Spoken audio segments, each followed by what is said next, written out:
কি হয়েছিল, একটা গাছ ছিল, বট গাছ। ওই বট গাছের নিচে একটা ভক্ত বসেছিল। ওই ভক্তটা কি করতো, পাঠে নাম সংকীর্তন করতো, হরিনাম সংকীর্তন, ভজন গাইতো, নাচতো, হ্যাঁ কিনা। তো এরপর রেগুলার করছে। হঠাৎ করে কি হয়, ওই রাস্তা থেকে একটা নারদ যায়। ওই নারদরা যাওয়ার পরে কি হয়, ওই ভক্তরা চোখে পড়ে যায়। দেখে ও নিজের মনে না হইয়া মানে নাচছে, গান করছে, দেখে ভালো লেগেছে। ওই নারদরা যাওয়ার পরে কি বলছে ওই ভক্তরাকে, আচ্ছা তুমি কতদিন এরকম নাম কীর্তন ভজন কীর্তন করছো? ও বলছে, প্রভু আমি 30 বছর ধরে আজকে ভগবানের নাম কীর্তন করছি, 30 বছর ধরে। তো যাই হোক, এটা শুনে নারদরা মুগ্ধ হয়ে যায়। উনি বলছে, আমি তো ভগবানের কাছে যাচ্ছি, আপনার কি কিছু সন্দেহ আছে? আপনার কি বার্তা আছে যেটা ভগবানের কাছে পৌঁছে দেব? উনি বলছেন, হ্যাঁ, আমার শুধু একটাই সন্দেহ, আমার শুধু একটাই বার্তা, কি ভগবান কবে আমাকে দর্শন দিবে, ভগবান কবে আমাকে দেখা দেবে।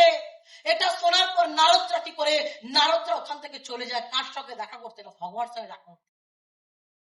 তো যাই হোক, ভগবানের কাছে যাওয়ার পরে ওই ভক্তরার কথা বলে এবং ওই ভক্তর কোশ্চেনে উনি আনসারটা চাইলো নারদ। তখন ভগবান বলছে, যে গাছের নিচে বসে আজকে ভজন কীর্তন করছে, ওই গাছে যত পাতা আছে তত সাল পর আমি ওনাকে দর্শন দেব। তো এটা শোনার পর নারদ কি হয়, মুড অফ হয়ে যায়, মন খারাপ হয়ে যায়, উদাস হয়ে যায়। উদাস হয়ে যাওয়ার পরে কি করে, নারদরা কোথায় যায়, ওই ভক্তরার কাছে যায়। যাওয়ার পর কিছু বলে না। তার ভক্ত জিজ্ঞাসা করছে, কি বলছে, আচ্ছা আপনি কি ভগবানকে কোশ্চেন করেছিলেন, ভগবান আনসারে কি দিল? তখন ওইসব বাদ দাও। বলছে না, বাদ দাও না, তুমি আমাকে বলো। বলছে, ভগবান বলছেন এই গাছে যত পাতা আছে তত বছর পর তোমার সঙ্গে দেখা দেবে, দর্শন দেবে। তখন ভক্তরা বলছে, ভগবান কি নিজের মুখেই বলেছেন? বলছে হ্যাঁ। তো এটা শোনার পরে কি করে, ওই ভক্তটা জোরে জোরে নাম কীর্তন করতে থাকে, নাচতে থাকে, নাম কীর্তন করতে থাকে, নাচতে থাকে, নাম কীর্তন করে নাচতে থাকে, নাচতে নাচতে নাচতে নাচতে নাম কীর্তন করতে করতে কি হয়ে যায়, ভগবানের দর্শন যেন মোহ হয়ে যায়। তখন কি করে, স্বয়ং ভগবান এসে দেখা দেয়।